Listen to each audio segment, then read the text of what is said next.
Hey, what's up, Element? My name is Parker, and I want to invite you to two things. One, we have our Baptism Sunday this Sunday at Third City. It's 8:45, 10:15, or 11:30 service. And you're going to be able to witness people living out their testimony of uniting their lives with Jesus, dying to themselves, and being raised to new life in the relationship with Him. You can be a witness of that. And I want to invite you to participate. If you feel like it is your moment, you are ready to fall headfirst fully into a relationship with Jesus. You've been thinking about this. This is also an opportunity for you. There's no reason why you can't be a part of this Sunday. If you have any questions, talk to your coach, talk to us. You can call us, do whatever. We'll figure it out. Fill out the baptism form, be a part of that. And if you want to, we're also going to next Wednesday have a night of baptisms at Element. It's a rally night, so we're going to have middle schoolers and high schoolers together. You can invite your friends to it. We have some baptisms that night as well. So whether you want to be baptized on Sunday, this Sunday during the morning of baptisms, or on Wednesday during the night of baptisms at Element, I want to invite you into this opportunity. Be praying for your friends as they're making decisions to follow Jesus and be obedient into baptism, and be praying about your story, about where you're at with God and what your next step is. Either way, we can't wait to see you. We'll see you there.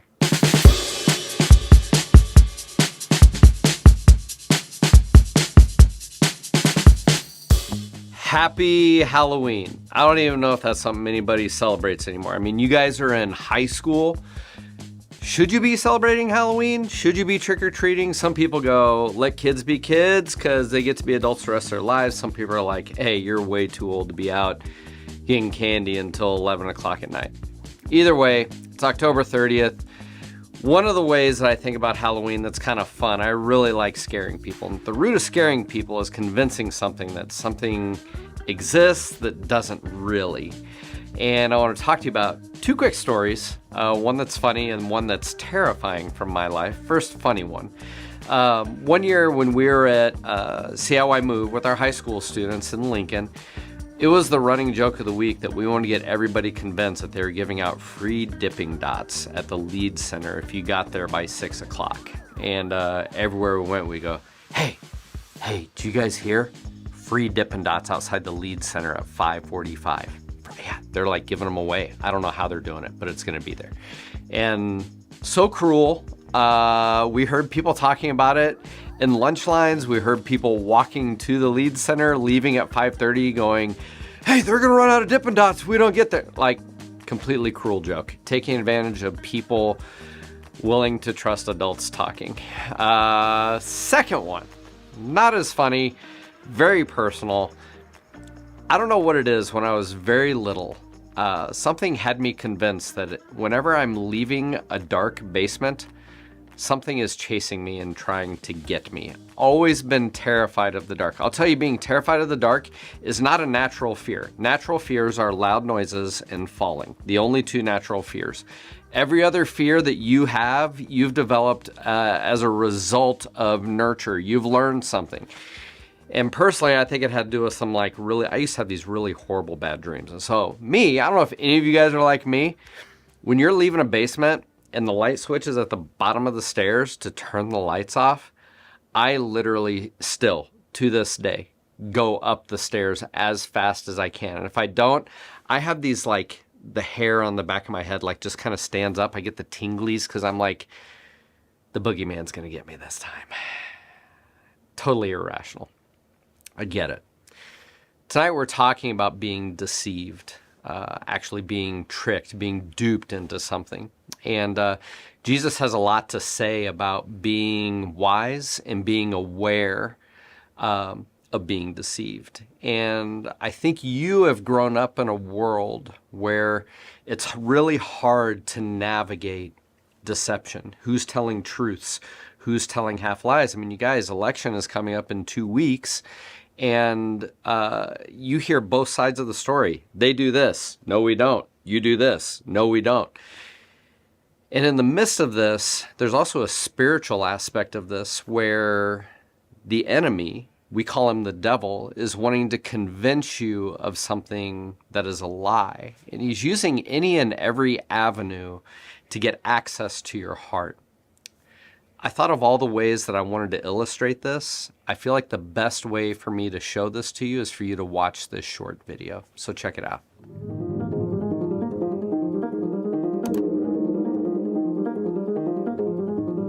Starting the day with your customized alarm, falling asleep listening to Calm, routes to work on Google Maps, group chats on WhatsApp, podcasters, bloggers, influencers, vloggers, the one thing you must do to live longer. BuzzFeed headlines, climate deadlines, searching Google for answers, binge watching TikTok dancers, tear gas placating the masses, organic food packaged in plastic, the Great Pacific Garbage Patch, the 10-year challenge, 2 essential steps to achieving a life of balance, $30,000 sneakers, robot teachers, Kim Kardashian's maternity dress, 3 vital habits that guarantee success, Generation X, Generation Y, Generation Z, Generation Alpha, 4G, 5G, 6G, AI, VR, 360, drive-through pharmacies, pills to help you sleep, pills to keep you awake, pills to stop the side effects of the pills you take, same-day delivery, targeted ad epiphanies, flaunt your wealth, pouting for a selfie, 4 important ways to getting more healthy, the political left, the political right, polar bears standing on melting ice, Alexa, what's the meaning of life? Fast fiber, driverless cars, holes in the ozone, colonizing Mars, posting pictures of your best day ever on Insta, Twitter, Snapchat, Meta, 5 quick cheats to make your life better, deep fake news, January blues, cancel culture, guilty until proved, Netflix, Prime, YouTube TV, HBO, Crunchyroll, sunsets via live stream, Black Friday panic, space junk orbiting the planet, rising prices, hospitals in crisis, 6 tips to help you become more decisive, 7 techniques that guarantee rest, an ever-growing sense of hopelessness, 8 proven methods to help you worry less, where do I fit in all of this, 9 secrets for reducing stress, I search for my soul in this modern wilderness, 10 top tips to have the best year yet, to make happiness increase, to find the life you seek, trying to buy my peace, trying to find myself, trying to be like everyone else, doing everything this world expects of me. I'm liked, I'm followed, I'm viral, I'm trending, life unending in this kingdom of plenty. So why do I feel so empty? Okay, I know that I'm old enough to be your dad, and I don't want to sound like your dad. But as you look at that video, they really took shots at a lot of the areas that have a ton of influence in your life. You think about the amount of time that you might spend on your social media platform of choice, whether it's TikTok, YouTube, Instagram. If you're old enough and you like scrolling Facebook, maybe it's that. Snapchat, watching those stories, watching reels on Instagram, the shorts on TikTok. I think about all those, you guys, and we're allowing input. We're allowing a voice to speak into our world, and it's kind of, it's not crazy to me, but it's a very unique thing that is hard for me to wrap my mind around how much voice we might give a YouTuber into our life. Like, does it affect the way that you dress, the way that you talk, the way that you interact with people, the way that you determine what's acceptable and what's not, what's cool, what's not? And we give these voices, which is that video that you just watched was kind of illustrating that you've got all this noise coming in, and it's hard to discern where truth is. And the enemy, Satan, his greatest tool is to twist truth, to deceive, to manipulate it. So it's what we would call a half-truth. And it's at the origins of creation when Adam and Eve were in the garden and the devil approached them and said, hey, you want some of this fruit? And Adam and Eve go, hey, we're not supposed to touch that fruit, or even, we're not supposed to eat that fruit or even touch that fruit, or we'll die. And he's like, no. You're not going to die. you'll be like God if you eat it. And so like he was using this half-truth because when they ate the fruit, they didn't die immediately, unless you look at like the results of them eating that fruit was separation from God, which is spiritual death, and it did lead to literal physical death, now became a part of reality because death wasn't a part of God's design. It entered our world through the lies and half-truth of Satan into the lives of people. Now, you're not Adam and Eve standing at a tree being told half-truths by a serpent with all the sin of humanity in the balance. However, you are living your life in the middle of God's story, and Satan wants to see you manipulated and lied to so that you will find yourself as far away from the goodness of God as humanly possible. And he's using all kinds of avenues to deceive you, all kinds of half-truths. Some examples that I could think about where he takes good things and he makes them the ultimate things. So like you might look at a half-truth where maybe you have a significant other, a boyfriend or girlfriend, and you're like, they have to like me. I have to have a boyfriend. I have to have a girlfriend. Unless that's a part of my world, I'm worth nothing. And like, that is a lie, because the truth is relationships are good. God created relationships to be good, life-giving, a part of his design. We enter into relationships with each other. We enter into relationship with God. But what Satan does here is he tries to make us believe that certain relationships are the ultimate thing.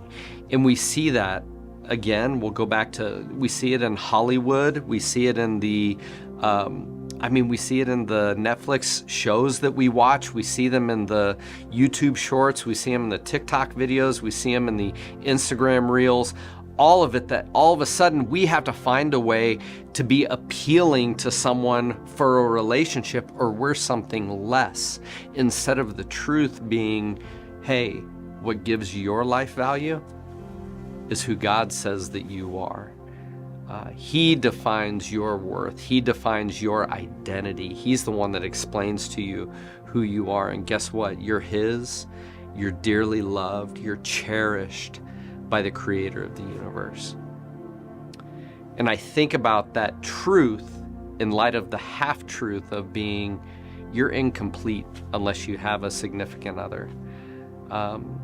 You're incomplete unless you have a certain number of friends, unless you're included by those friends that dress that way and act a certain way and do certain things. You're lesser than, unless you're accepted by them, because he wants you to forget the fact that you're accepted by God. He wants to distract you from the whole truth by deceiving you with a half-truth. I'm hoping that makes sense to you, where this happens. And it happens in all kinds of other areas as well, where Satan takes good things and tries to make them an ultimate thing. Think about your activities. I mean, whether or not you are in some kind of sport, or if you're in some kind of activity like band or show choir, or if you're into gaming, I will tell you this, like sports, health is a good thing. God has given you a body that you should care about. You should push. You should learn about it. You should cause it to grow. You should do all of these things in developing it. But if you make it the ultimate thing,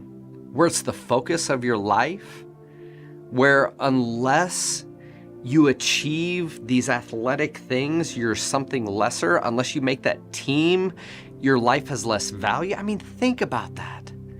We allow an activity to define who we are. If you're into music, unless you get that certain chair, make that certain ensemble, there's something lesser about you?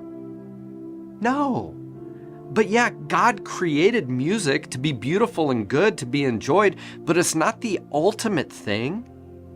It's not where we define who we are in life. But Satan uses all these things to create these half-truths to make you feel lesser, because if he can make you feel lesser and demean your worth, he knows that over time, your trust in God will diminish, because you'll go, well, I guess God made something worthless. I guess God made something lesser because I'm not as good as them or as good as that, or You could go down the list even with education, because like if you pursue that and if you're like, unless I get straight A's, I'm a moron, I'm an idiot. No, learning is a good thing. God created you to be a learner. But who's to say he did not make morons? He didn't make idiots. He didn't do that, but Satan wants to convince you that you're going to get into the comparison game. And you're going to go, unless I'm like that, I'm lesser. And what that video that we watched is saying, what we're comparing to is a ridiculous standard. It's these people that do take after take after take until the photo is perfect, until the dance is perfect, and they do it over and over and over again. And you have this mindset that their world is perfect and your world has to look like their world, or your world is less. And it's a half-truth that Satan wants to use to pull your heart away from the heart of God. This is what Jesus said in Matthew chapter 7. He said, watch out for false prophets. These are people that are going to convince you of a lie, of a half-truth. They come to you in sheep's clothing. It means it's going to look good. It's going to feel good. Society might even say it's good. They come to you in sheep's clothing, but inwardly they are ferocious wolves. It means they're deceptive. They're going to make you think that they're there to help you and to provide you with life and life to the fullest. But quite honestly, they want to tear you down. They want to pull you away from God. They want to lure you away from the life that God is calling you to, because they want to destroy your world. So something that we're going to do tonight, and you're going to walk through this process in your small group, and I'm going to give you a few leads to where maybe you could head with this, is I'm wanting you to process some of the areas where you may need to turn a voice down a little bit or turn God's voice up a little bit in an area where you might be believing a half-truth. And I've kind of alluded to some of those. One of those areas could be like an area of self-image. When you look at yourself in the mirror or you look at your achievements, do you find yourself going, you're a moron? You're an idiot. You really should have done so much better. You'll never amount to anything. Like lies that Satan wants you to believe. You need to turn that voice down and allow God to speak the truth of Scripture into that. Is there a half-truth where you're one of those people that feels like your life has less value unless you have a significant other? You find yourself chasing boyfriend after boyfriend or girlfriend after girlfriend, and like it's just one after the other after the other after the other, and you feel empty without it. And Satan has you believing that you're something less without other people next to you, that some way their lives are what define your life. Do you need to turn that voice down and turn up the voice of truth that says, I'm enough for you. I'm the one that defines who you are. I am the one that gives your life value. I will never leave you or forsake you, because that's what Jesus Christ is saying to you.